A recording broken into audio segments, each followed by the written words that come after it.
서울의 밤은 언제나처럼 수많은 불빛으로 반짝였다. 도시의 동맥을 따라 흐르는 차량의 행렬은 마치 밤하늘을 수놓은 별처럼 끝없이 이어졌다.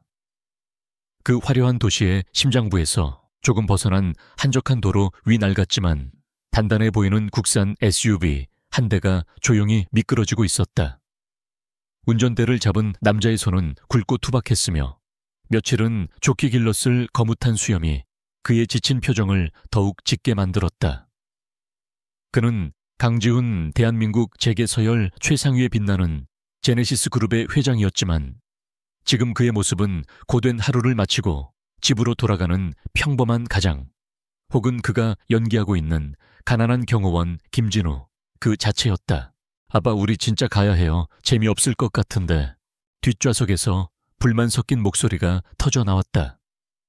쌍둥이 중 동생인 서준이었다. 활달하고 장난기 많은 성격의 서준은 좀이 쑤시는지 안전벨트를 맨 채로 몸을 비비고 왔다. 형인 민주는 동생과 달리 조용히 창밖을 바라보며 책을 읽고 있었지만 미간에 잡힌 희미한 주름은 그 역시 이 상황이 마음에 들지 않는다는 것을 보여주었다. 지우는 백미러로 두 아들의 모습을 살폈다. 그의 세상의 전부이자 그가 이 모든 위장극을 시작하게 된 이유였다. 5년 전 사랑하는 아내가 병으로 세상을 떠난 후 지훈의 삶은 오직 제네시스 그룹과 두 아들을 위해 존재했다. 그는 아이들이 재벌 3세라는 무거운 꼬리표 대신 평범한 아이들처럼 웃고 떠들며 자라기를 바랐다. 그래서 시작한 것이 평범한 삶 프로젝트였다. 회장 강지훈의 화려한 펜트하우스 대신 그는 주말마다 아이들을 데리고 서울 외곽의 작은 아파트로 가 경호원 김진우의 삶을 살았다. 하지만 오늘의 이 맞서는 전 프로젝트의 일부가 아니었다. 이건 순전히 그의 충직한 비서이자 유일하게 그의 이중 생활을 아는 김 비서의 작품이었다. 회장님 아이들에게도 어머니의 온기가 필요합니다. 회장님 자신의 행복을 위해서라도 한번 만나보십시오. 몇 달에 걸친 김 비서의 끈질긴 설득에 지우는 마지못해 고개를 끄덕이고 말았다. 물론 맞선 자리에도 그는 회장 강지훈이 아닌 경호원 김진우로 나갈 터였다.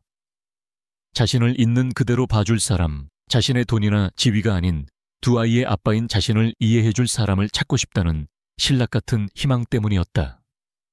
하지만 그 희망은 거의 먼지처럼 희미했다.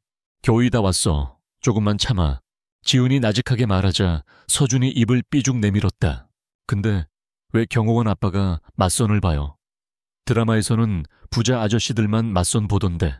세호준아. 책을 읽던 민준이 조용히 동생의 이름을 불렀다. 더 이상 아빠를 귀찮게 하지 말라는 무언의 압력이었다.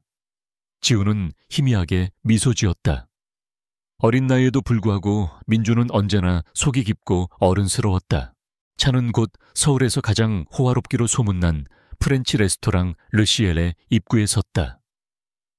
번쩍이는 외제차들 사이에서 그의 낡은 SUV는 초라하기 짝이 없었다.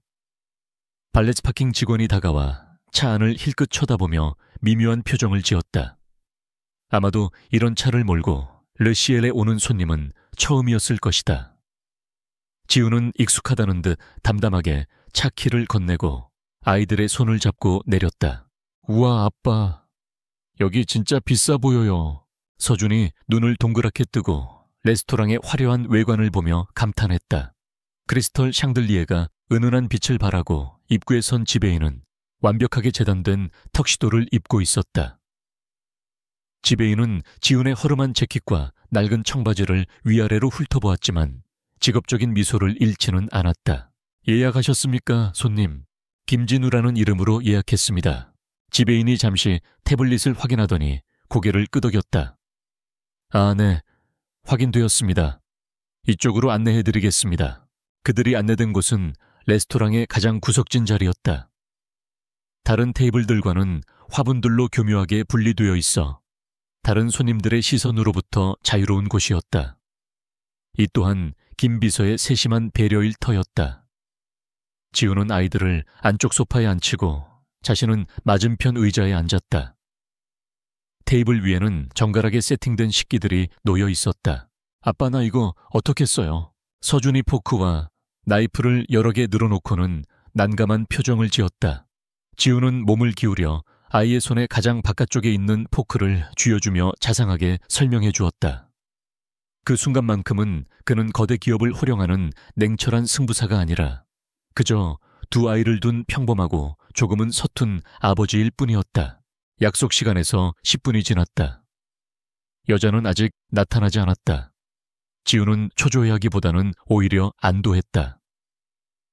이대로 그녀가 나타나지 않는다면 김 비서에게 할 말도 생기고 이 어색한 자리도 자연스럽게 끝낼 수 있을 터였다.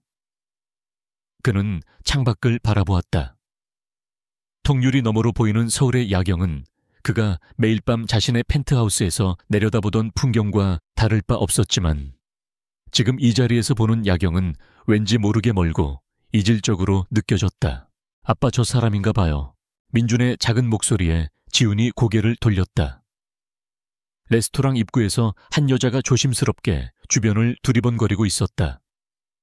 그녀는 화려하게 치장한 다른 손님들과는 달리 수수한 베이지색 니트에 긴 치마를 입고 있었다. 화장기 없는 얼굴은 아니었지만 꾸민 듯 안 꾸민 듯 자연스러운 모습이었다. 그녀는 지배인과 몇 마디 나누더니 이쪽으로 걸어오기 시작했다. 그녀의 이름은 한서연. 김 비서가 건네준 프로필에 적혀있던 이름과 얼굴이었다. 나이는 32, 직업은 작은 베이커리 운영. 사진으로 봤을 때도 평범하지만 선한 인상이라고 생각했는데 실물은 그보다 더 따뜻하고 부드러운 느낌을 주었다. 서연은 테이블에 가까워질수록 당황한 기색이 역력했다. 아마도 맞선 상대가 아이 둘을 데리고 나왔으리라고는 상상도 못했을 것이다. 그녀는 잠시 멈칫하더니 이내 부드러운 미소를 지으며 다가와 고개를 숙였다. 늦어서 정말 죄송합니다. 가게에 급한 일이 좀 생겨서요. 김진우 씨 맞으시죠? 그녀의 목소리는 차분하고 듣기 좋았다. 지우는 자리에서 일어나 가볍게 목례를 했다. 네, 맞습니다. 괜찮습니다. 저희도 온 지 얼마 안 됐습니다. 안녕하세요. 저는 한서연입니다. 그녀는 지훈에게 인사를 건넨 후 곧바로 아이들에게로 시선을 돌렸다. 그리고는 눈높이를 맞추기 위해 무릎을 살짝 굽혔다. 안녕, 너희들이랑 같이 올 줄은 몰랐네. 만나서 반가워. 그녀의 미소에는 어떤 꾸밈이나 계산도 없었다. 그저 아이들을 향한 순수한 호의와 따뜻함이 담겨 있었다. 서준은 낯을 가리는 성격이 아니었기에 금세 배시시 웃으며 대답했다. 안녕하세요. 저는 김서준이에요. 얘는 형 김민준이고요. 민준은 여전히 경계심을 풀지 않은 채 고개만 까딱했다. 하지만 서연은 개의치 않고 민준에게도 다정한 미소를 보내주었다. 민준이구나. 만나서 반가워. 둘 다 정말 잘생겼네. 지우는 말없이 그 광경을 지켜보았다. 지금까지 그가 만났던 여자들은 아이들의 존재를 알게 되면 노골적으로 실망하거나 혹은 과장되게 반가워하며 그의 재력을 의식하는 티를 냈다. 하지만 한서연이라는 여자는 달랐다. 그녀는 마치 길에서 귀여운 아이들을 만난 것처럼 자연스럽고 진심으로 아이들을 대했다. 앉으시죠. 지훈의 말에 서연은 아네 하고 자리에 앉았다. 잠시 어색한 침묵이 흘렀다. 서연은 컵에 담긴 물을 한 모금 마시며 긴장을 풀려는 듯했다. 두 아드님을 혼자 키우신다고 들었어요. 힘드시겠어요. 서연이 조심스럽게 말을 건넸다. 힘들 때도 있지만 이 아이들이 제 전부입니다. 지우는 무뚝뚝하게 대답했다. 일부러 더 차갑고 무심한 경호원의 모습을 연기했다. 상대가 실망하고 먼저 이 자리를 떠주기를 바라는 마음도 없지 않았다. 하지만 서연은 그의 퉁명스러운 대답에도 미소를 잃지 않았다. 그럼요. 정말 멋진 아버지시네요. 그녀의 눈빛은 진심이었다. 그 순간 지우는 수년간 굳게 닫아두었던 마음의 벽에 아주 작은 균열이 생기는 것을 느꼈다. 그는 수많은 사업 파트너와 경쟁자들을 상대하며 사람의 속마음을 꿰뚫어 보는 데는 도가 텄다고 자부했다. 그의 눈에 비친 한서연은 그 어떤 가식도 숨은 의도도 없는 여자였다. 그때 서준이 참지 못하고 물었다. 아줌마는 왜 아빠랑 맞선 봐요? 우리 아빠 돈도 별로 없고 맨날 피곤해하는데. 세어준아. 지훈이 엄한 목소리로 아들을 제지했지만 이미 뱉어진 말이었다. 서연의 얼굴이 살짝 붉어졌다. 지훈은 속으로 혀를 찼다. 이 난감한 상황을 어떻게 수습해야 할지 막막했다. 하지만 서연의 대답은 그의 예상을 완전히 벗어났다. 그건 말이지. 그녀는 잠시 고민하더니 서준을 보며 진지하게 말했다. 나도 돈이 별로 없거든. 그리고 나도 매일 피곤해. 그러니까 피곤한 사람들끼리 만나서 서로 힘이 되어주면 좋지 않을까. 그녀는 그렇게 말하며 환하게 웃었다. 그 웃음은 레스토랑의 화려한 조명보다 더 밝고 따뜻해서 지우는 저도 모르게 시선을 떼지 못했다. 수많은 가면을 쓰고 살아온 그의 인생에 이렇게 꾸밈없는 웃음은 너무나도 낯설고 비현실적으로 다가왔다. 아, 여자. 지훈은 자신도 모르게 마른 침을 삼켰다. 김 비서가 주선한 수많은 맞선 자리에서 처음으로 그는 노멘노 조세행니 교미워 못다. 이것은 결코 계획에 없던 일이었다. 지독하게 재미없고 피곤한 저녁이 될 것이라 예상했던 이 맞선 자리가 어쩌면 그의 잿빛 인생을 송두리째 바꿀 운명의 시작일지도 모른다는 예감이 그의 뇌리를 스쳤다. 한서연의 그 한마디는 마치 잘 조율된 악기처럼 레스토랑 안에 어색했던 공기를 부드럽게 감쌌다. 아이의 순수한 돌직구를 재치와 따뜻함으로 받아넘기는 모습에 강지훈은 잠시 할 말을 잃었다. 늘 사람을 의심하고 분석하는 것이 습관이 된 그였지만 이 순간만큼은 그 어떤 분석도 무의미하게 느껴졌다. 하하하, 아줌마도 가난해요. 그럼 우리랑 친구네요. 분위기 파악에 능한 서준이 금세 신이 나서 외쳤다. 지우는 아들의 경솔한 발언에 미간을 찌푸렸지만 서연은 오히려 재미있다는 듯 눈을 반짝였다. 그래, 우리 친구 할까? 그녀는 서준에게 손을 내밀었고 서준은 신나게 그 손을 맞잡았다. 조용히 지켜보던 민준의 입게도 희미한 미소가 스쳐 지나갔다. 아이들은 어른보다 본능적으로 좋은 사람을 알아보는 법이다. 지우는 두 아들이 불과 몇 분 만에 그녀에게 마음을 여는 것을 보며 복잡한 심경에 휩싸였다. 웨이터가 다가와 메뉴판을 건넸다. 화려한 가죽 커버에 금박으로 장식된 메뉴판은 그 자체로 위압감을 풍겼다. 지우는 메뉴판을 열어보지도 않고 아이들에게 건넸다. 매우고 싶은 거 골라봐. 서준은 알 수 없는 프랑스어로 가득한 메뉴판을 보며 눈을 동그랗게 떴다. 아빠, 이게 다 뭐예요? 꼬부랑 글씨밖에 없어요. 서연이 웃으며 메뉴판 쪽으로 몸을 기울였다. 어디 보자. 이건 에스카르고라고 하는 건데 달팽이 요리야. 그리고 이건 푸아그라라고. 이건 아이들이 먹기엔 좀 그럴 수 있겠다. 스테이크는 어때? 부드러운 안심 스테이크가 있는데. 그녀는 아이들의 눈높이에 맞춰 하나하나 친절하게 설명해 주었다. 마치 오랫동안 아이들을 돌봐온 사람처럼 자연스러웠다. 그녀의 설명에 아이들은 금세 마음을 정했고 지우는 웨이터에게 주문을 했다. 그녀는 자신을 위해 가장 저렴한 축에 속하는 오늘의 파스타를 주문했다. 지훈이 값비싼 코스 요리를 시키려는 것을 눈치채고는 부담을 주지 않으려는 배려였다. 주문이 끝나고 다시 찾아온 정적. 하지만 이전의 어색함과는 다른 미묘한 기대감이 섞인 침묵이었다. 베이커리를 하신다고 들었습니다. 지훈이 먼저 입을 열었다. 아, 네. 연희동에서 작은 가게를 하고 있어요. 라 두세르라고 달콤함이라는 뜻이에요.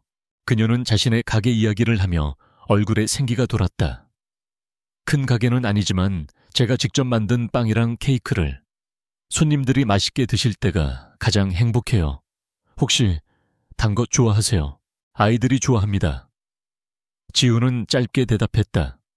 사실 그 자신도 극심한 스트레스를 받을 때면 단 것을 찾곤 했지만 굳이 말할 필요는 없었다. 그러시구나. 아이들은 뭘 제일 좋아해요? 초콜릿 케이크 아니면 딸기 생크림? 초코요.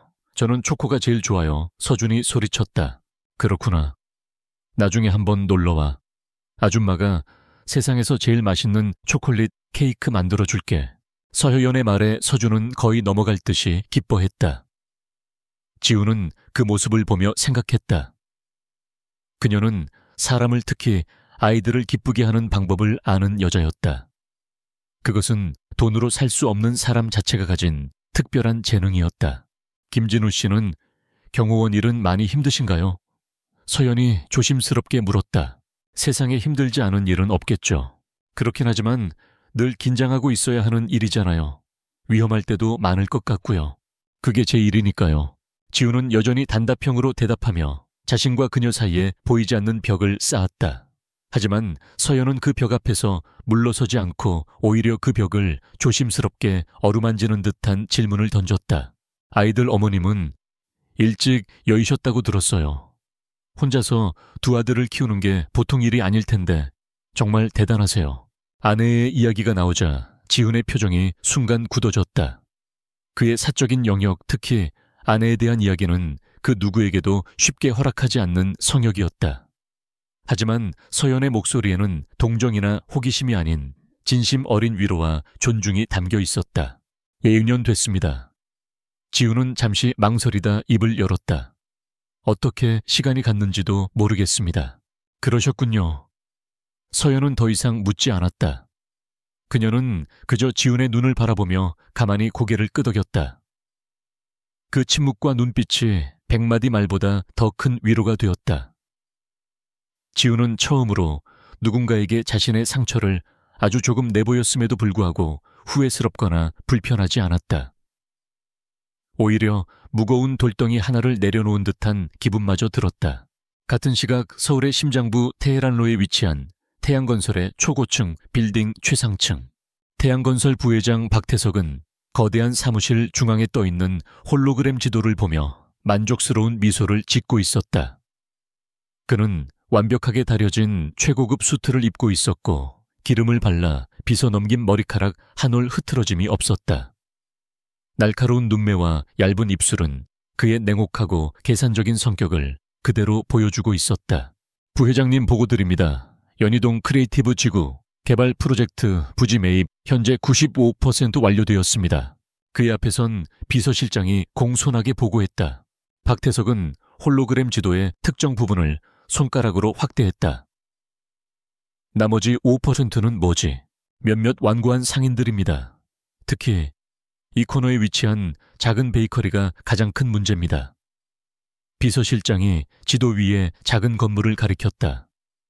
라 두세르라는 상호가 떠 있었다. 베이커리. 박태석은 코웃음을 쳤다. 고작 빵집 하나 때문에 내 태양 랜드마크 타워에 첫 삽을 못 두고 있다는 건가? 주인인 한서연이라는 여자가 보상금의 2배를 제안했음에도 불구하고 요지부동입니다. 조상대대로 물려받은 땅이라나 뭐라나 감상적인 이유를 대고 있습니다. 감상. 박태석의 입가에 잔인한 미소가 걸렸다. 감상만큼 돈 안 되는 것도 없지. 좋아, 방법을 바꿔. 더 이상 신사적으로 나갈 필요 없어. 구청에 아는 사람 있지? 위생법, 소방법, 건축법. 샅샅이 뒤져서 위반 사항을 찾아내. 매일같이 찾아가서 괴롭혀. 가게 앞에 공사 자재라도 쌓아두던가. 알아서 두 손 두 발 다 들고 나가게 만들어. 나는 그 땅이 필요해. 무슨 수를 써서라도. 알겠습니다, 부회장님. 비서실장이 고개를 숙이고 물러났다. 박태석은 다시 홀로그램 지도를 바라보았다. 그의 눈에는 작은 베이커리가 아니라 그 자리에 우뚝 솟을 거대한 랜드마크 타워와 그것이 가져다줄 막대한 부와 명예만이 보였다. 그는 자신의 야망을 위해서라면 그 누구의 눈물도 그 어떤 감상도 짓밟아버릴 준비가 되어 있는 남자였다. 그가 짓밟으려는 그 작은 베이커리의 주인이 지금 그의 가장 큰 경쟁자인 제네시스 그룹의 회장과 운명적인 저녁 식사를 하고 있다는 사실은 꿈에도 모른 채 다시 레스토랑 르시엘. 음식이 나오고 분위기는 한결 더 부드러워졌다. 서연은 아이들이 스테이크를 먹기 좋게 잘라주었고 입가에 묻은 소스를 냅킨으로 다정하게 닦아주었다. 그 모습은 너무나 자연스러워서 지우는 마치 오래전부터 네 사람이 함께 식사를 해온 것 같은 착각에 빠졌다. 조용히 음식을 먹던 민준이 실수로 포크를 바닥에 떨어뜨렸다. 아, 작은 소리와 함께 민준의 얼굴이 살짝 굳었다. 지훈이 몸을 움직이기도 전에 서연이 먼저 허리를 숙여 포크를 주워들었다. 괜찮아. 새로 달라고 하면 돼. 그녀는 웨이터를 부르는 대신 자신의 사용하지 않은 포크를 민준에게 건네며 따뜻하게 웃어주었다. 민준은 그녀를 잠시 쳐다보더니 작은 목소리로 말했다. 고맙습니다. 그것은 아주 작은 사건이었지만 지훈에게는 큰 파장을 일으켰다. 낯을 많이 가리고 좀처럼 타인에게 마음을 열지 않는 민준이었다. 그런 민준이 그녀의 친절에 스스럼 없이 반응한 것이다. 식사가 끝나갈 무렵 서연이 물었다. 저는 사실 오늘 이 자리에 나올까 말까 많이 망설였어요. 왜요? 서준이 물었다. 아줌마는 누군가를 만나는 게 조금 겁이 났거든. 예전에 한번 크게 상처받은 적이 있어서 다시 누군가에게 마음을 주는 게 쉽지 않을 것 같았어. 그녀는 아이에게 말하고 있었지만 시선은 지훈을 향해 있었다. 그녀 역시 과거의 상처를 안고 살아가고 있다는 고백이었다. 지훈은 그 고백에서 묘한 동질감을 느꼈다. 아내를 잃은 상실감 세상을 향한 불신, 그리고 다시는 누군가를 온전히 사랑할 수 없을 것이라는 두려움. 그 모든 감정들이 그녀의 눈빛 속에 녹아 있었다. 식사를 마치고 계산서가 나왔다. 경호원의 한 달 월급에 육박하는 금액이었다. 지훈이 무심하게 카드를 꺼내려 하자 서연이 황급히 손을 내저었다. 아니에요. 제가 낼게요. 아이들까지 데리고 나오셨는데. 괜찮습니다. 지훈이 그녀의 말을 막았다. 아니면 반반씩 내요. 이건 너무 부담스럽잖아요. 그녀는 진심으로 걱정하고 있었다. 그의 가난한 주머니 사정을 염려해주는 것이었다. 지훈은 그런 그녀의 모습에 또다시 마음이 움직였다. 그는 고개를 저으며 자신의 카드를 웨이터에게 건넸다. 평소라면 거들떠보지도 않을 평범한 법인 카드였지만 오늘만큼은 그 카드가 특별하게 느껴졌다. 레스토랑을 나와 선선한 밤 공기를 맞았다. 오늘 정말 즐거웠어요. 아이들도 너무 예쁘고요. 서연이 아이들의 머리를 쓰다듬으며 말했다. 서준은 헤헤 웃었고 민준도 싫지 않은 표정이었다. 데려다 드리겠습니다. 아니에요. 괜찮아요. 저쪽에서 택시 타면 금방이에요. 그녀는 손을 저으며 사양했다. 그녀가 돌아서서 몇 걸음 걸어갔을 때 지훈이 자신도 모르게 그녀를 불렀다. 한서연 씨. 서연이 의아한 표정으로 돌아보았다. 오늘 고마웠습니다. 지훈은 어색하게 말을 이었다. 제 아이들에게 친절하게 대해주셔서요. 그의 진심 어린 말에 서연의 얼굴에 환한 미소가 피어올랐다. 천만에요. 아이들이 정말 사랑스러운걸요. 정말 좋은 아빠세요, 진우 씨는. 그녀는 잠시 망설이더니 용기를 내어 말했다. 혹시 괜찮으시다면 다음에 저희 가게에 한번 놀러 오세요. 아이들이 케이크를 좋아한다고 했죠. 제가 맛있는 거 대접할게요. 그것은 명백한 다음 만남에 대한 제안이었다. 그의 위장 신분과 가난한 처지를 모두 알고 있음에도 불구하고 그녀는 그에게 그리고 그의 아이들에게 다시 만나고 싶다는 신호를 보내고 있었다. 지우는 잠시 대답을 망설였다. 이 만남을 계속 이어가는 것은 위험한 일이었다. 그의 정체가 탄로 나는 순간 이 모든 진심은 오해와 배신감으로 변질될 수 있었다. 하지만 그녀의 따뜻한 눈빛을 외면할 수가 없었다. 생각해 보겠습니다. 그는 간신히 그렇게 대답했다. 서연은 그의 대답에 실망한 기색 없이 네, 그럼 조심히 들어가세요라며 다시 한번 웃어 보이고는 택시를 잡기 위해 큰 길가로 걸어갔다. 지우는 아이들의 손을 잡고 그녀의 뒷모습이 사라질 때까지 한참을 그 자리에 서 있었다. 계획에 없던 만남 예상치 못한 온기, 그리고 마음속에서 피어나는 정체 모를 감정. 이 모든 것이 혼란스러웠지만 이상하게도 싫지가 않았다. 어쩌면 김 비서의 말이 맞았을지도 모른다. 어쩌면 정말 운명이라는 것이 존재할지도. 그 운명적인 맞선이 있고 일주일이 지난 토요일 오후였다. 강지훈의 낡은 SUV는 다시 한번 익숙한 동네로 접어들고 있었다. 뒷좌석의 서준은 거의 노래를 부를 기세로 떠들고 있었다. 아빠 오늘 케이크 아줌마가 초코 케이크에 딸기도 올려준다고 했죠. 진짜죠? 가보면 알겠지.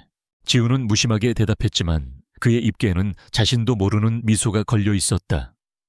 지난 일주일 내내 제네시스 그룹의 중요한 인수 합병 문제를 처리하면서도 그의 머릿속 한편에는 계속해서 한서연의 얼굴이 맴돌았다. 꾸밈없는 미소 아이들을 향한 따뜻한 눈빛, 그리고 과거의 상처를 솔직하게 내보이던 용기. 그 모든 것이 삭막한 그의 일상에 던져진 작은 돌멩이처럼 끊임없이 파문을 일으켰다. 처음에는 그저 아이들을 위해서라고 스스로에게 되뇌었다. 엄마의 빈자리를 느끼는 아이들에게 잠시나마 따뜻한 온기를 느끼게 해주고 싶었을 뿐이라고. 하지만 이제는 인정해야 했다. 그 자신 역시 그녀를 다시 만나고 싶어 하고 있다는 것을. 도착했다. 연희동의 한적한 골목길. 파스텔톤의 파란색 차량이 인상적인 작은 가게 앞에 차가 멈췄다. 라두세르, 라두셀.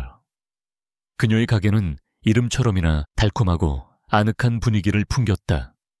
문을 열고 들어서자 고소한 빵 냄새와 달콤한 크림 냄새가 코끝을 감쌌다. 어서 오세. 어머. 카운터에서 손님을 응대하던 서연이 그들을 발견하고는 얼굴 가득 반가운 미소를 피워 올렸다. 그 미소 하나에 가게 안의 공기가 한층 더 따뜻해지는 것 같았다.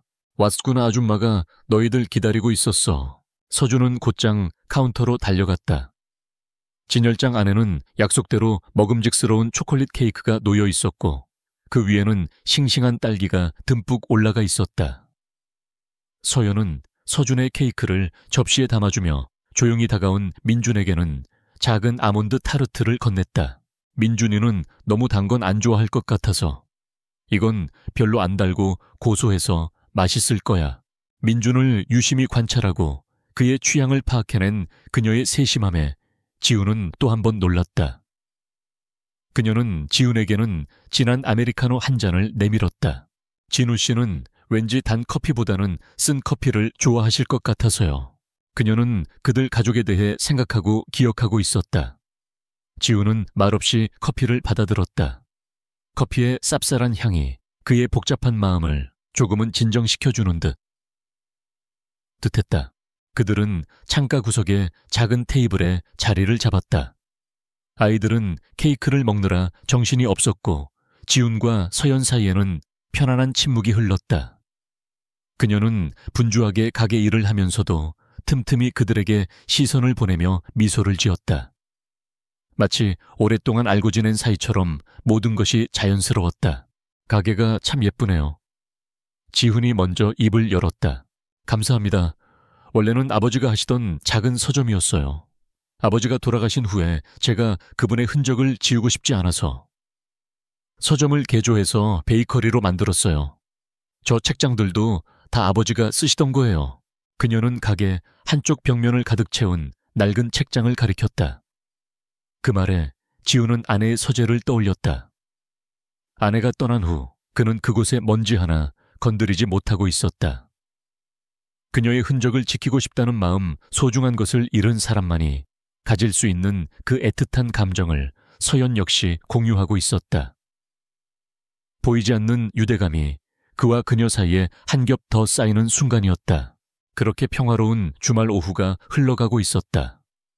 다른 손님들도 테이블에 앉은 경호원 아빠와 두 아들, 그리고 그들을 따뜻하게 챙기는 베이커리 주인의 모습을 보며 흐뭇한 미소를 지었다. 바로 그때였다. 딸랑하고 문에 달린 종이 울렸지만 들어서는 이들의 분위기는 가게의 평화로움과는 전혀 어울리지 않았다. 값싼 번들거리는 양복을 입은 남자 셋. 누가 봐도 선량한 손님은 아니었다. 그들은 가게 안을 위협적으로 훑어보더니 곧장 카운터로 향했다. 사장님, 우리 박 부회장님의 관대하신 제안에 대해 다시 생각해 보셨나? 우두머리로 보이는 남자가 다른 손님들은 아랑곳하지 않고 큰 소리로 말했다. 그 목소리에는 노골적인 경멸과 압박이 담겨 있었다. 순간 서연의 얼굴이 굳어졌다. 전에도 말씀드렸을 텐데요. 이 가게는 팔지 않습니다. 다른 손님들께 방해되니 어서 나가주세요. 그녀는 떨리는 목소리를 애써 감추며 단호하게 말했다. 이봐 사장님, 우리가 좋게 말할 때 듣는 게 신상에 좋을 거야. 이런 낡아빠진 가게 하나 때문에 큰 프로젝트가 늦어지고 있다고. 남자는 한 발 더 다가서며 위협적으로 말했다. 그의 동료 중 하나는 진열대를 툭 치며 갓 구운 페스트리 몇 개를 바닥에 떨어뜨렸다. 다른 남자는 남아있던 손님들을 험악한 눈초리로 쳐다봤고 겁을 먹은 손님들은 서둘러 자리를 떴다. 강지훈은 그 모든 상황을 말없이 지켜보고 있었다. 그의 몸은 이미 전투태세에 돌입해 있었다. 그는 서준의 어깨를 지그시 누르며 아이들을 안심시켰다. 가만히 계시죠. 그의 눈빛은 더 이상 피곤한 가장의 눈빛이 아니었다. 먹잇감을 노리는 최상위 포식자의 차갑고 날카로운 눈빛으로 변해 있었다. 여기서 말귀를 못 알아들어 우두머리 남자가 참지 못하고 카운터 너머로 손을 뻗어 서연의 팔을 거칠게 붙잡았다. 그 순간이었다. 남자의 말이 채 끝나기도 전에 의자에 앉아있던 지훈의 모습이 사라졌다. 아니, 사라진 것처럼 보일 정도로 빠른 속도였다. 그의 피곤한 경호원이라는 위장과는 완전히 상반되는 수년간의 혹독한 훈련으로 다져진 민첩하고 정제된 움직임이었다. 남자의 비명과 함께 서연의 팔을 잡았던 그의 손목이 기이한 각도로 꺾여 있었다. 지훈이 남자의 손목에 있는 급소를 정확하게 가격한 것이었다. 고통에 찬 비명을 지르며 남자가 서연을 놓아주었다. 이 새끼가. 옆에 있던 다른 남자가 주먹을 날렸지만 지훈은 가볍게 몸을 틀어 피했다. 그리고는 남자의 추진력을 역이용해 그의 등을 떠밀었다. 중심을 잃은 남자는 다른 동료와 부딪히며 우스꽝스럽게 넘어졌다. 지훈은 단 한 대의 주먹도 휘두르지 않았다. 오직 상대의 힘과 허점을 이용한 제압술, 그리고 전장을 지배하는 듯한 압도적인 기세만으로 상황을 끝내버렸다. 그는 넘어진 남자들을 향해 얼음장처럼 차가운 목소리로 말했다. 끼 꺼져. 그리고 다시는 나타나지 마.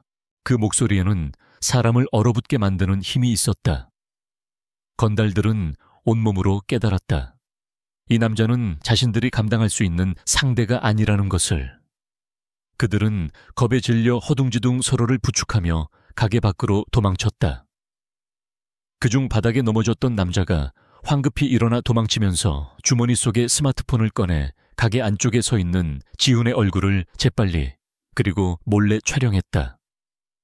복수심과 함께 이 정체불명의 남자에 대한 보고 의무가 그의 머릿속을 스쳤기 때문이었다. 가게 안은 순식간에 엉망이 되었다. 바닥에는 부서진 페스트리가 흩어져 있었고 공기는 깨질 듯한 긴장감으로 가득했다. 아이들은 겁을 먹기보다는 아빠의 압도적인 모습에 놀라 눈을 동그랗게 뜨고 있었다. 서연은 분노와 충격으로 몸을 떨고 있었다. 그녀는 지훈을 바라보았다. 그녀의 눈에는 고마움과 함께 더 큰 의문과 혼란이 담겨 있었다. 진우 씨, 대체 어떻게... 그녀는 보았다. 방금 전의 움직임은 단순한 싸움 실력이 아니었다. 운 좋은 몸싸움이 아니었다. 그것은 고도로 훈련된 전문가의 움직임, 평범한 경호원의 수준을 아득히 뛰어넘는 무언가였다. 지훈의 표정은 굳어 있었다. 결국 선을 넘어버렸다. 자신의 정체를 숨기기 위한 최소한의 방어선이 무너져 내렸다. 그는 애써 태연한 척하며 말했다. 직업상 이런저런 일을 겪다 보니 몇 가지 배운 게 있습니다. 괜찮으십니까? 그의 걱정은 진심이었지만 서연의 눈에 떠오른 의심의 빛은 사라지지 않았다. 그들이 이제 막 쌓아 올리기 시작했던 신뢰에 선명한 균열이 생겼다. 그녀는 고마웠지만 동시에 두려웠다. 이 남자는 대체 누구일까? 가난하고 피곤에 지친 경호원이라고 하기엔 그가 가진 힘과 기세는 너무나도 이질적이었다. 지우는 묵묵히 바닥에 떨어진 빵 조각을 줍는 그녀의 뒷모습을 바라보았다. 그는 그녀를 지켜냈지만 그 대가로 그와 그녀 사이에 더 크고 복잡한 벽을 세워버렸다. 방금 전까지 손에 잡힐 듯 가까웠던 두 사람의 거리가 순식간에 아득하게 멀어진 것만 같았다. 태양건설 부회장실의 공기는 얼음장처럼 차가웠다. 박태석은 거대한 원로 데스크에 앉아 그의 앞에 고개를 조아리고 있는 건달들을 경멸 어린 시선으로 쳐다보고 있었다. 책상 위 대형 모니터에서는 방금 전 그들이 보낸 흔들리는 스마트폰 영상이 재생되고 있었다. 영상 속에서 김진우라는 남자는 눈 깜짝할 사이에 건장한 남자 둘을 제압했다. 그의 움직임에는 군더더기가 없었다. 빠르고 효율적이며 치명적이었다. 저것은 길거리 싸움꾼의 움직임이 아니었다. 혹독한 훈련을 받은 자만이 보일 수 있는 몸에 밴 살기였다. 이 남자, 대체 누구지? 박태석이 나직하게 물었다. 부회장님, 지시하신 대로 김진우라는 자에 대해 알아봤습니다. 보고를 하던 남자가 떨리는 목소리로 서류를 내밀었다. 하지만 별다른 특이사항이 없습니다. 박태석은 서류를 받아들었다. 김진우 38세, 육군 부사관 제대. 몇 군데의 소규모 경호업체에서 근무한 이력, 현재는 무직. 아내와는 5년 전 사별하고 스을의 쌍둥이 아들 둘. 모든 것이 평범했다. 아니, 너무 평범해서 오히려 의심스러웠다. 이런 실력을 가진 남자가 고작 동네 빵집을, 그것도 공짜로 지켜준다고. 박태석의 입가에 냉소가 걸렸다. 말이 안 되잖아. 이 프로필은 가짜야. 누군가 의도적으로 만든 위장 신분일 가능성이 커. 자금 흐름, 통신 기록, 과거 행적까지 모조리 다시 파. 먼지 한 톨까지 털어서라도 이놈의 정체를 알아내.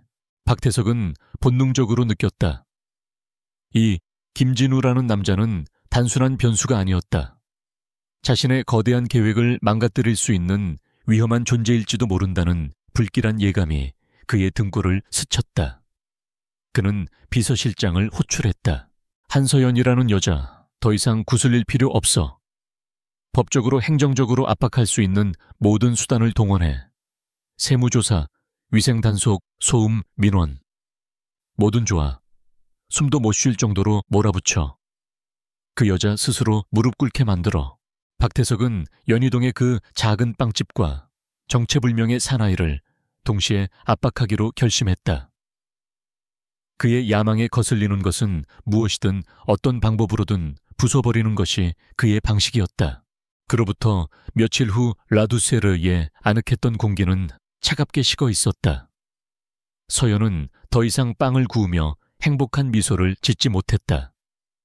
그녀는 매일같이 불쑥불쑥 찾아오는 공무원들을 상대해야 했다. 어느 날은 구청 위생과 직원이 찾아와 주방의 환풍기 필터를 문제 삼으며 과태료 부과와 영업정지를 운운했다. 다음 날은 소방서에서 나와 비상구 유도 등의 밝기가 기준치에 미달한다며 시정명령을 내렸다. 심지어는 인근 주민의 소음 민원이 빗발친다며 경찰까지 찾아왔다. 모두 법과 규정의 테두리 안에서 이루어지는 교묘한 괴롭힘이었다. 서연은 생전 처음 보는 법률 용어와 행정 서류 더미 속에서 길을 잃었다. 매출은 급감했고 가게를 유지하기 위한 대출금 이자는 어김없이 날아왔다. 그녀는 육체적으로도 정신적으로도 한계에 내몰리고 있었다. 밤늦게 홀로 가게에 남아 복잡한 서류들을 정리하던 서연은 문득 김진우를 떠올렸다. 그날 이후 그는 아이들과 함께 가게에 나타나지 않았다. 어쩌면 그 역시 이 모든 소동에 휘말리고 싶지 않았을 것이다. 서연은 그를 이해하면서도 마음 한구석이 서운하고 허전한 것은 어쩔 수 없었다. 그에게 연락해서 도움을 청하고 싶다는 생각이 들다가도 그날 보았던 그의 이질적인 모습과 정체에 대한 의심이 고개를 들었다. 그녀는 완전히 고립되어 있었다. 같은 시각 강남의 제네시스 그룹 본사. 회장 강지훈은 그의 진짜 세계에 있었다.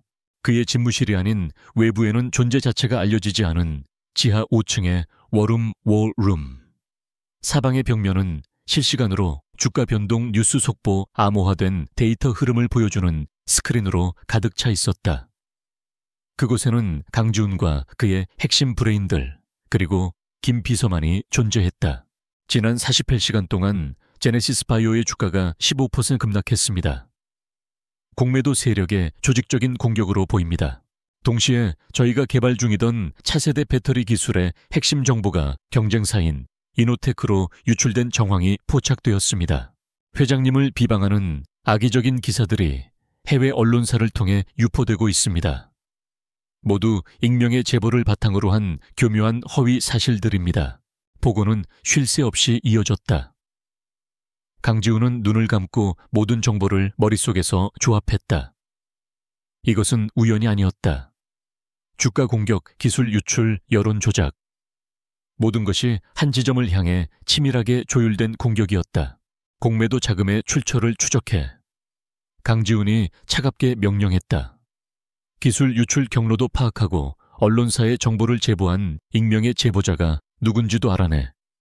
이 모든 것의 배후를 밝혀내야 한다. 그의 목소리는 낮았지만 워룸 안의 공기를 장악하는 절대적인 힘이 있었다. 잠시 후 김 비서가 조심스럽게 입을 열었다. 회장님, 현재까지 파악된 바로는 모든 공격의 배후에 태양건설과 연관된 유령 회사들이 있는 것으로 보입니다. 태양건설, 박태석이군. 강지훈의 눈이 가늘어졌다. 그는 오랜 라이벌인 박태석의 야망과 무자비함을 잘 알고 있었다.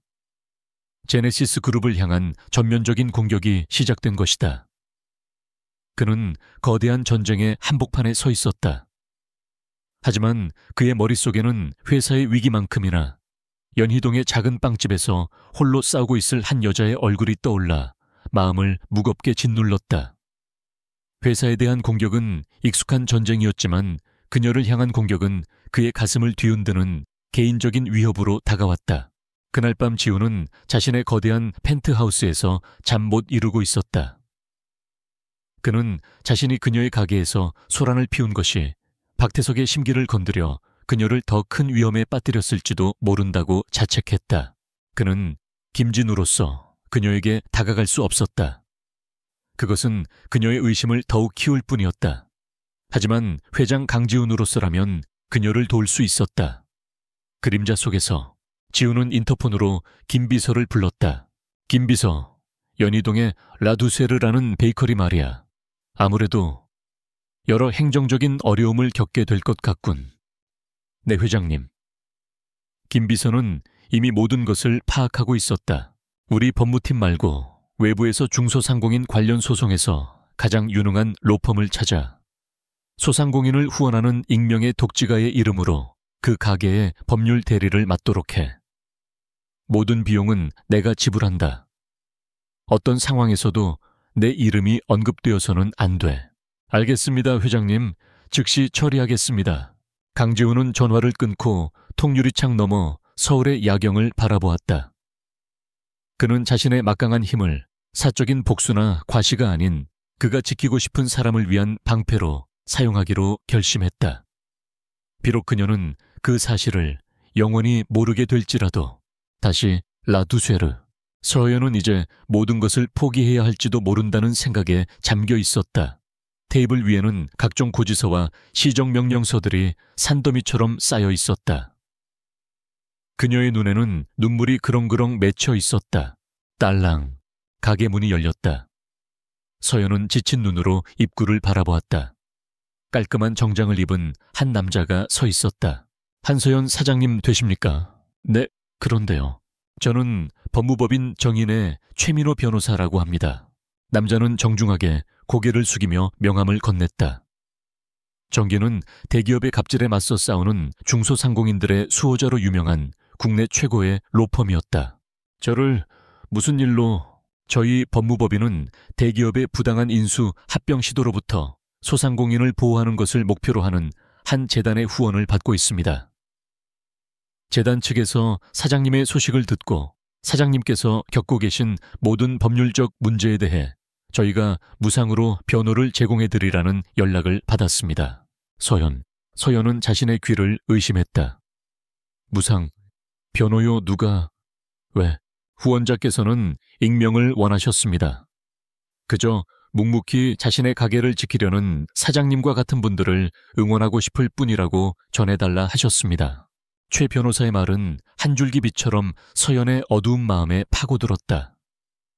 처음에는 의심스러웠지만 변호사의 태도는 진중했고 그의 로펌은 믿을 수 있는 곳이었다. 이것은 기적이었다. 그녀는 떨리는 손으로 변호사가 내민 위임 계약서에 서명했다. 변호사가 돌아간 후 서연은 홀로 가게에 남아 깊은 생각에 잠겼다. 대체 누가 왜 자신을 돕는 것일까 알 수 없었다. 하지만 한 가지는 분명했다. 그녀는 더 이상 이 싸움에서 혼자가 아니었다. 그녀의 눈빛이 다시 단단해지고 있었다. 어디선가 자신을 지켜보고 있을 이름 모를 후원자. 서연은 그 존재를 알지 못했지만 독자들은 알고 있었다. 그것이 바로 이 이야기의 가장 강력한 극적 아이러니였고 다음 장에 격렬한 폭풍을 예고하는 고요함이었다. 태양건설 부회장실, 박태석은 책상을 주먹으로 내리쳤다. 쿵하는 둔탁한 소리와 함께 값비싼 만년필이 바닥으로 나뒹굴었다. 배우무법인 정인이라고 고작 빵집 하나의 나라에서 제일 잘 나가는 로펌이 붙어 그의 분노는 극의 달에 있었다. 법과 행정 절차를 통해 교묘하게 압박하려던 그의 계획은 정인의 유능한 변호사들 앞에 속수무책으로 무력화되었다. 변호사들은 모든 행정명령에 대해 즉각적으로 효력정지 가처분 신청을 냈고 오히려 구청과 소방서를 상대로 표적 단속 및 직권남용이라며 역공을 펼쳤다. 설상가상으로 김진우라는 남자에 대한 뒷조사는 아무런 성과도 없이 제자리 걸음이었다. 그는 그날 이후로 연희동에 나타나지 않았고 그의 명의로 된 그 어떤 금융거래나 통신기록도 없었다. 마치 유령처럼 증발해버린 것이다. 완벽한 법률 방어와 유령 같은 경호원. 이 두 가지 미스터리는 박태석을 초조하게 만들었다. 그는 더 이상 점잖게 놀아줄 시간이 없다고 판단했다. 보복으로 안 되면 여론으로 죽이면 돼. 박태석은 비서실장을 향해 싸늘하게 말했다. 빵집 주인이 가장 두려워하는 게 뭔지 아나 바로 식중독 스캔들이야. 한번 터지면 그걸로 끝이지. 그의 눈이 번뜩였다. 방법은 상관없어. 아르바이트생을 매수하든 식자재에 몰래 손을 대든 어떻게든 일을 만들어. 그리고 언론에 제보할 피해자도 섭외해. 아이 엄마면 더 좋겠지. 눈물 흘리면서 내 아이가 저 빵집 케이크를 먹고 사경을 헤맸다고 인터뷰할 돈독 오른 여자로. 그것은 인간으로서 넘지 말아야 할 선을 넘는 비열하고 잔인한 계략이었다. 박태석의 얼굴에는 일말의 죄책감도 없었다. 오직 자신의 목표를 향한 탐욕만이 이글거리고 있었다. 며칠 뒤 비극은 예고 없이 찾아왔다. 한 유명 육아 커뮤니티에 연희동 유명 빵집의 두 얼굴을 고발합니다. 라는 제목의 글이 올라왔다. 글쓴이는 자신을 5살 아이의 엄마라고 밝히며 두세르에서 사온 케이크를 먹은 아이가 그날 밤 심한 구토와 복통으로 응급실에 실려갔다는 내용을 절절하게 써 내려갔다. 글에는 아이가 병원 침대에 누워 링거를 맞는 사진과 위조된 의사 소견서까지 첨부되어 있었다. 그 글은 박태석이 비밀리에 자금을 대고 있던 악명 높은 온라인 매체 이슈 파인더에 의해 즉각 기사화되었다. 단독 연희동 감성 베이커리의 배신. 아이의 눈물과 엄마의 절규라는 자극적인 제목의 기사는 순식간에 포털 사이트 메인을 장식했다. 여론의 반응은 즉각적이고 잔혹했다. 두세르의 SNS 계정은 악플과 비난으로 뒤덮였고 가게 앞에는 사실 확인도 없이 찾아온 기자들과 유튜버들이 진을 쳤다. 서연은 한순간에 파렴치한 사업주가 되어 있었다. 그녀는 하늘에 맹세코 결백했지만 아무도 그녀의 말을 믿어주지 않았다. 식약처는 즉시 영업정지 처분을 내리고 전면적인 조사에 착수했다. 그녀가 피와 땀으로 쌓아 올린 모든 것이 단 하루아침에 잿더미로 변하고 있었다. 제네시스 그룹 회장실. 강지훈은 모니터에 떠있는 이슈 파인더의 기사를 보고 있었다. 늘 평정을 유지하던 그의 얼굴이 얼음처럼 굳어 있었다. 그의 귀에는 맞선 날 세상에서 제일 맛있는 초콜릿 케이크를 만들어주겠다며 아이들에게 환하게 웃어주던 그녀의 목소리가 맴돌았다. 박태석은 선을 넘었다. 회사를 공격하는 것은 비즈니스였다. 하지만 이것은 달랐다. 이것은 한 사람의 인생과 영혼을 파괴하려는 비열한 살인이었다. 아이들의 행복한 기억이 깃든 곳을 더럽힌 것에 대한 분노가 그의 머리끝까지 치밀어 올랐다. 이것은 이제 비즈니스가 아니라 개인적인 전쟁이었다. 김비서, 지금 당장 워룸으로 전원 소집해. 그의 목소리는 지독하게 차분했지만 그 안에 담긴 분노는 워룸의 공기를 얼어붙게 만들기에 충분했다. 워룸에 들어선 지우는 스크린에 떠있는 서연의 가게 사진과 그녀를 향한 악플들을 말없이 응시했다. 그리고는 조용히 하지만 모두의 심장을 꿰뚫는 듯한 목소리로 말했다. 박태석이 너무 나갔군. 이제 방역의 시간이다. 강지훈의 방역은 빠르고 압도적이며 자비가 없었다. 그는 더 이상 그림자 속에 숨어 있지 않았다. 그는 자신의 힘 제네시스 그룹 회장이라는 거대한 권력의 일부를 사용하기로 결심했다. 첫째, 이슈파인더라는 사이트 당장 없애버려. 지훈이 PR팀을 향해 명령했다. 국내 모든 포털과 광고 네트워크에 제네시스의 영향력을 사용해 저들의 자금줄을 끊고 과거의 모든 불법적인 행적을 파헤쳐서 언론중재위원회와 방송통신위원회에 제소해 내일 아침까지 저들의 채널과 기사가 인터넷에서 보이지 않게 만들어. 둘째, 그 피해자라는 여자. 이번에는 정보팀을 향한 지시였다. 계좌 추적 통신 기록 아이의 실제 진료 기록까지 전부 파악해.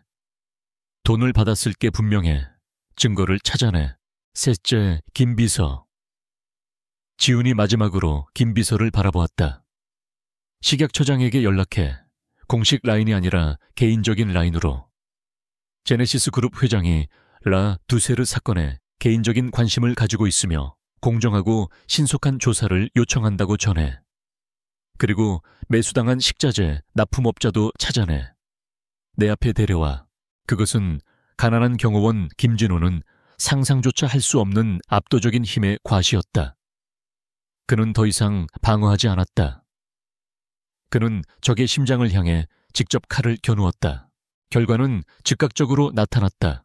박태석은 자신의 사무실에서 믿을 수 없는 광경을 목격하고 있었다. 어젯밤까지만 해도 인터넷을 도배하던 이슈 파인더의 모든 기사와 영상이 하룻밤 사이에 흔적도 없이 사라졌다. 포털 사이트 어디에서도 그들의 이름을 찾을 수 없었다. 마치 처음부터 존재하지 않았던 것처럼. 그때 그의 부하로부터 다급한 전화가 걸려왔다. 피해자 역할을 했던 여자가 누군가로부터 거액의 계좌 이체 내역과 같은 증거를 제시받자 모든 것을 자백했다는 것이었다. 곧이어 식약처에서 라두세르에 대한 중간조사 결과를 발표했다. 제3제 의한 고의적인 오염 가능성이 높아 업주의 책임이 없는 것으로 잠정 결론이라는 내용이었다. 모든 것이 불과 12시간 만에 일어난 일이었다. 이 속도, 이 힘. 이것은 평범한 대응이 아니었다. 박태석은 등골이 서늘해지는 것을 느꼈다. 그는 지금 빵집 주인이나 정체불명의 경호원과 싸우고 있는 것이 아니었다. 보이지 않는 곳에서 자신을 조종하는 거대한 힘과 맞서고 있었다.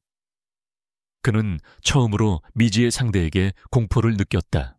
같은 시각 서연은 집에서 모든 것을 포기한 채 울고 있었다. 그때 그녀의 변호사인 최민호에게서 전화가 왔다. 모든 것이 해결되었다는 믿을 수 없는 소식이었다. 여론은 180도 뒤집혀 이제 그녀는 악덕 업주가 아닌 거대 자본에 맞서 싸우다 억울한 공격을 받은 소상공인의 상징이 되어 있었다. 서연은 안도의 한숨을 내쉬었지만 곧이어 더 큰 의문이 그녀의 머리를 채웠다. 이것은 유능한 변호사의 힘만으로는 설명할 수 없는 일이었다. 뉴스를 지우고 정부기관을 번개처럼 움직이게 하는 힘. 이런 힘은 익명의 후원자라는 낭만적인 이름 뒤에 숨을 수 있는 종류의 것이 아니었다. 그것은 오직 이 나라의 최상층에 있는 자만이 휘두를 수 있는 권력력이었다. 그녀의 생각은 자연스럽게 김진우에게로 향했다. 이 모든 기이하고 끔찍하며 또한 기적적인 일들은 모두 그가 나타난 이후에 벌어졌다. 그날 가게에서 느꼈던 의심이 이제는 확신으로 변해가고 있었다. 그는 자신이 말한 그런 사람이 아니다. 서연은 텅 빈 허공을 응시했다. 안도감과 함께 정체를 알 수 없는 거대한 진실 앞에 선 듯한 혼란, 그리고 희미한 배신감이 그녀의 마음을 복잡하게 휘저었다. 박태석을 향한 강지훈의 방역이 시작된 지 사흘째. 제네시스 그룹의 워룸은 24시간 불이 꺼지지 않았다. 강지훈의 지시 아래 그의 충직한 팀은 박태석의 모든 범죄 행각을 증명할 결정적인 증거들을 수집하는 데 성공했다. 매수당했던 식자재 납품업자와 피해자 역할을 했던 아이. 엄마는 제네시스 측 변호인단 앞에서 모든 것을 자백하고 처벌 감면을 조건으로 박태석의 지시였음을 증명하는 녹취 파일을 제출했다. 연희동 빵집 앞에서 난동을 부렸던 건달들 역시 경찰에 체포되어 배후를 실토했다. 제네시스 바이오의 기술을 빼돌렸던 내부 스파이는 해외로 도피하기 직전 공항에서 체포되었고, 그의 노트북에는 박태석과 주고받은 모든 이메일이 고스란히 남아 있었다.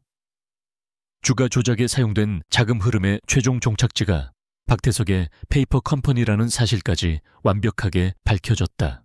모든 퍼즐 조각이 맞춰졌다. 이제는 왕을 잡으러 갈 시간이었다. 강지훈은 제네시스 그룹과 태양건설의 긴급 합동 이사회를 소집했다. 명분은 양사 간의 상생과 기업 윤리 확립을 위한 긴급 현안 논의. 재계 서열 1위와 2위 기업의 전례 없는 합동 이사회 소집 소식에 재계와 언론은 발칵 뒤집혔다. 이 사실을 보고받은 박태석은 의아했지만 한편으로는 회심의 미소를 지었다. 그는 이것이 자신의 공격의 수세에 몰린 제네시스 경영진의 다급한 항복 선언일 것이라 지레 짐작했다. 그는 수년간 대외 활동을 중단한 채 은둔해온 강지훈이라는 존재를 거의 잊고 있었다. 그는 자신이 승리자라고 확신하며 의기양양하게 이사회장으로 향했다. 이사회장은 양사의 이사진들과 일부 출입 기자들로 가득 차 숨막히는 긴장감이 감돌았다. 박태석은 마치 개선장군처럼 자신의 자리에 앉아 거만한 표정으로 주위를 둘러보았다. 바로 그때 이사회장 정문이 열렸다. 김 비서가 먼저 들어섰고 그의 뒤를 따라 한 남자가 걸어 들어왔다. 그 순간 장내의 모든 소음이 멎었다. 경호원 김진우의 흔적은 어디에도 없었다. 그의 몸에는 한치의 오차도 없이 재단된 다크 네이비 수트가 완벽하게 감겨 있었고, 단정하게 정돈된 머리카락과 깔끔하게 면도한 얼굴은 그의 날카로운 이목구비를 더욱 돋보이게 했다. 피곤함에 지친 기색은 사라지고 오직 세상을 호령하는 절대 권력자의 위엄과 냉철한 카리스마만이 그의 온몸에서 뿜어져 나오고 있었다. 저 사람은 강지훈 회장. 몇 년 만에 공식 석상에 나타난 거지. 웅성거림이 파도처럼 번져나갔다. 박태석의 얼굴에서 거만한 미소가 그대로 얼어붙었다. 그는 자신의 눈을 의심했다.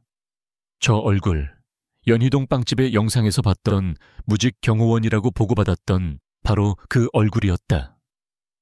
그의 머릿속에서 두 개의 이미지가 충돌하며 모든 사고 회로가 정지했다. 강지훈은 단상으로 걸어나갔다. 그는 소리치지 않았지만 그의 차분한 목소리는 거대한 이사회장을 빈틈없이 채웠다. 제네시스 그룹 회장 강지훈입니다. 오늘 저는 우리 업계에 자라나고 있는 하나의 암세포에 대해 이야기하고자 이 자리에 섰습니다.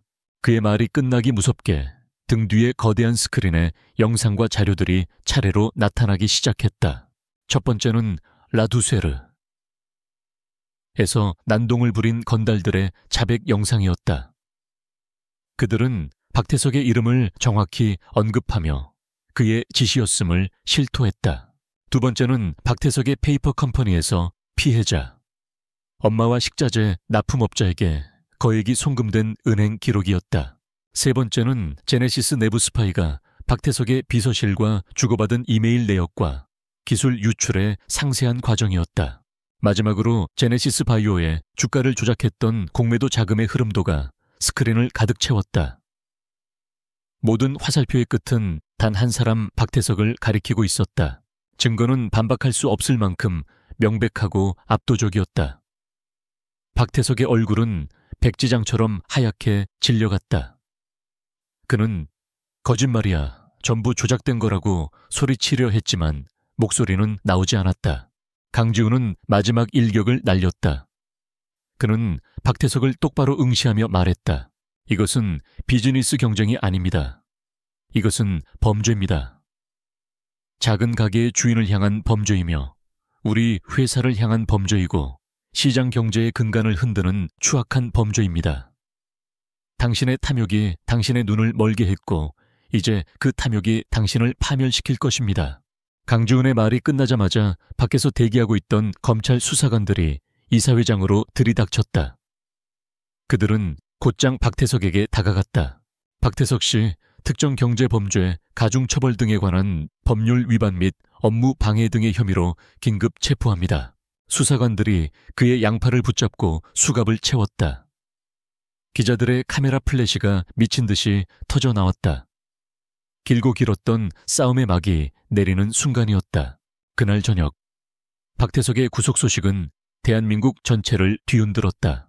서연은 이제 평온을 되찾은 자신의 가게에서 조용히 마감을 하고 있었다. 구석의 작은 TV에서는 연신 관련 뉴스가 흘러나왔다. 그리고 화면 가득 클로즈업된 제네시스 그룹 회장 강지훈의 얼굴. 서연의 심장이 쿵하고 바닥으로 떨어졌다. 그 얼굴. 자신이 그토록 혼란스러워했던 김진우의 얼굴이었다. 순간 모든 퍼즐 조각이 비명 같은 소리를 내며 맞춰졌다.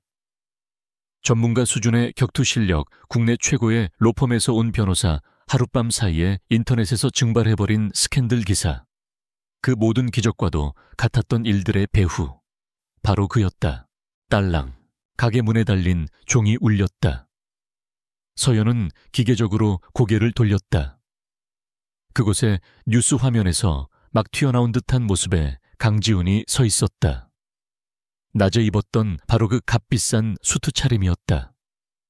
그는 이제 더 이상 자신이 알던 김진우가 아닌 완전히 다른 세계의 낯선 사람이었다. 공기가 무겁게 가라앉았다. 그가 먼저 입을 열었다. 그의 목소리는 이사회장에서의 카리스마 넘치는 목소리와는 달리 부드럽고 미안함으로 가득 차 있었다. 서연 씨, 드릴 말씀이 너무 많습니다. 그는 모든 것을 털어놓았다. 아들들을 위해 김진우라는 가짜 신분을 만들게 된 이유, 김비서의 등살에 떠밀려 나갔던 맞선 자리, 그리고 그 자리에서 그녀를 만난 것이 지난 몇 년간 자신에게 일어난 가장 놀랍고 기쁜 일이었다는 것까지. 당신이 나를 봐주길 바랐습니다. 그의 목소리가 감정에 젖어 희미하게 떨렸다. 돈도 지위도 없는 그냥 나. 두 아이를 둔 피곤한 싱글데디인 나를. 그리고 당신은 정말로 나를 봐주었어요. 아주 오랜 시간 동안 그 누구도 봐주지 않았던 진짜 내 모습을. 하지만 저는 비겁했습니다. 진실을 말할 용기가 없었어요. 모든 것이 변해버릴까봐 두려웠습니다. 그는 그녀를 향한 자신의 감정을 고백했다. 당신이 만났던 그 남자 서툴고 어색했던 아빠, 당신의 따뜻함에 감동했던 그 남자가 진짜 나입니다. 제네시스 회장 강지훈은 제가 연기해야 하는 역할일 뿐입니다. 김진우는 어쩌면 당신과 함께 있을 때 내가 되고 싶었던 나의 모습에 더 가까웠을 겁니다. 그의 고백을 듣는 동안 서연의 마음속에서는 충격과 분노, 배신감, 그리고 이해심이 거센 폭풍처럼 휘몰아쳤다.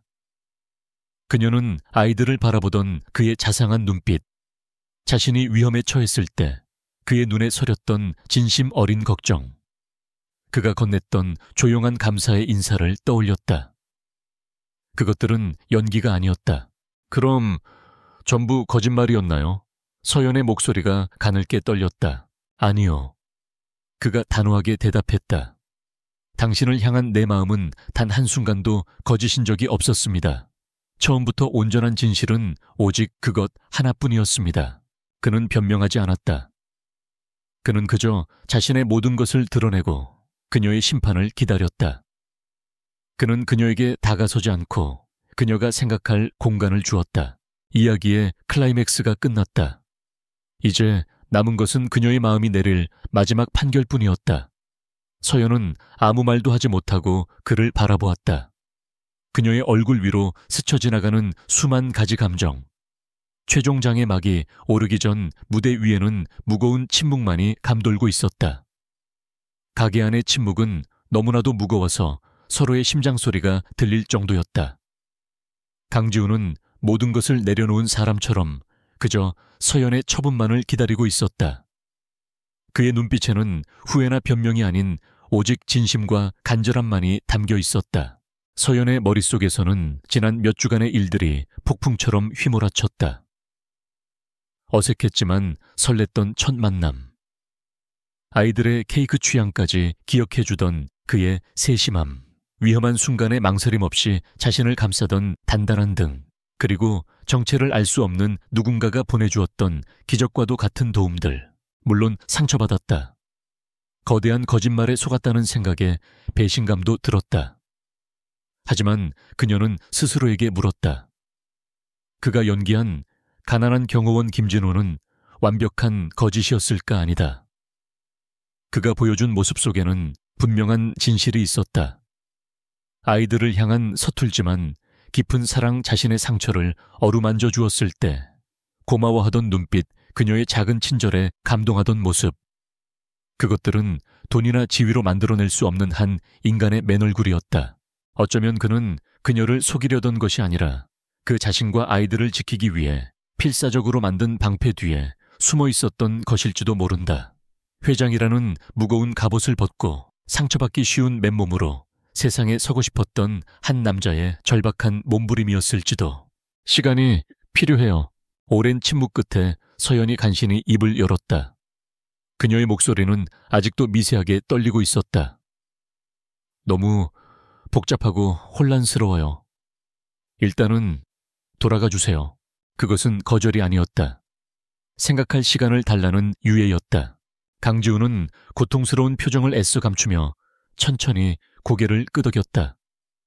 그는 그녀에게 강요할 자격이 없었다. 그녀의 마음을 얻기 위해서는 기다림이라는 가장 어려운 길을 택해야만 했다. 알겠습니다. 얼마가 걸리든 기다리겠습니다. 그는 그 말만 남긴 채 무거운 발걸음을 돌려 가게를 나섰다. 텅 빈 가게에 홀로 남은 서연은 그 자리에 주저앉아 얼굴을 감쌌다. 그날 밤 제네시스 그룹의 펜트하우스. 강지훈이 집으로 돌아오자 김비서와 함께 그를 기다리고 있던 두 아들이 달려왔다. 아이들은 아빠의 어두운 표정에서 무언가 잘못되었음을 직감했다. 아빠, 왜 그래요? 케이크 아줌마가 화났어요. 서준이 걱정스럽게 물었다. 형인 민주는 좀 더 조심스럽게 다가와 말했다. 아줌마한테 다 말씀하신 거예요. 지우는 소파에 주저앉아 아이들을 자신의 양옆에 앉혔다. 그는 아이들의 눈을 바라보며 최대한 쉬운 말로 설명했다. 아빠가 사실은 회장이라는 것, 그래서 그동안 아줌마에게 거짓말을 했다는 것, 그리고 아줌마는 생각할 시간이 필요하다는 것을. 너희는 서연 아줌마가 아직도 보고 싶니? 그의 질문에 두 아이는 망설임 없이 그리고 동시에 고개를 힘차게 끄덕였다. 네, 당연하죠. 서준이 외쳤다. 그리고 민준이 언제나처럼 조용하지만 핵심을 찌르는 한마디를 덧붙였다. 우리는 아빠가 회장이라서 아줌마를 좋아한 게 아니에요. 아줌마가 착하고 따뜻해서 좋은 거예요. 아이의 그 순수한 맛한 말 한마디가 지훈의 마음을 울렸다. 그렇다. 그와 그의 아이들이 그녀에게 느꼈던 감정은 어떤 조건이나 상황 때문이 아니었다. 그저 한서연이라는 사람 자체를 향한 것이었다. 지훈은 기다릴 이유를, 그리고 기다려야만 하는 이유를 다시 한번 확인했다. 며칠의 시간이 흘렀다. 서연의 가게 라두세르는 다시 문을 열었다. 악덕 기업의 횡포에 맞선 영웅적인 제빵사로 알려지면서 가게는 이전보다 몇 배는 더 많은 손님들로 북적였다. 하지만 서연의 마음은 텅 빈 것처럼 허전했다. 예전에는 행복하기만 했던 빵 굽는 일이 기계적인 노동처럼 느껴졌다. 그녀는 깨달았다. 자신의 삶이 그들 시끄럽지만 사랑스러운 두 아이와 무뚝뚝하지만 다정했던 김진우라는 남자로 인해 얼마나 더 풍요로워졌는지를. 거짓말에 대한 상처와 두려움은 여전했지만 그들과 함께 나누었던 온기의 기억이 더 강렬했다. 사랑이란 거짓의 부재가 아니라 진실된 감정의 존재라는 것을 그녀는 어렴풋이 느끼고 있었다. 그녀는 결심했다. 가게 마감을 하던 서연은 자신의 휴대폰을 꺼내 들었다. 그리고는 그가 김진우였을 때 알려주었던 번호로 아주 짧은 문자 메시지를 보냈다. 초콜릿 케이크 나왔어요. 그리고 6개월 후 어느 화창한 봄날의 오후, 연희동의 라두세르는 옆 가게까지 터서 이전보다 훨씬 넓고 환해져 있었다. 하지만 특유의 아늑하고 따뜻한 분위기는 그대로였다. 가게 안은 햇살과 빵 냄새, 그리고 사람들의 행복한 웃음소리로 가득했다. 카운터 안쪽에서는 서연이 환한 미소로 손님들을 맞고 있었다. 그리고 그녀의 옆 조금은 어색하게 앞치마를 두른 한 남자가 컵케이크 위에 서툰 솜씨로 크림을 짜고 있었다. 그의 코끝에는 하얀 크림이 묻어 있었다. 회장 강지훈이었다. 가게 안 테이블에서는 민중과 서준이 쿠키를 맛보며 이쪽은 바삭함이 부족해. 이건 당도가 완벽해 라며 제법 진지한 표정으로 품평을 하고 있었다. 아이들은 이제 서연을 서연 이모라고 친근하게 불렀다. 그들의 모습은 이제 연희동의 익숙한 풍경이 되어 있었다. 처음에는 대한민국을 뒤흔드는 스캔들이었지만 이제는 모두가 그들의 사랑을 응원하고 있었다. 어머, 저 사람 진짜 제네시스 회장님 맞지? 한 손님이 속삭였다. 주말마다 저렇게 와서 일 도와준대. 정말 행복해 보인다. 다른 손님이 미소 지으며 대답했다. 그때 장난기가 발동한 지훈이 서연의 볼에 슬쩍 크림을 묻혔다. 서연이 아 정말 하고 웃으며 그의 코에 묻은 크림을 닦아주었다. 지훈은 그런 그녀를 다시는 찾지 못할 것이라 생각했던 사랑과 평온이 가득한 눈빛으로 바라보았다. 그는 더 이상 회장 강지훈도 경호원 김진우도 아니었다. 그는 그저 서연의 남자 지훈이었다. 그리고 그녀는 그의 서연이었다. 두 아이와 함께 그들은 비로소 하나의 완전한 가족이 되어 새로운 시작을 맞이하고 있었다.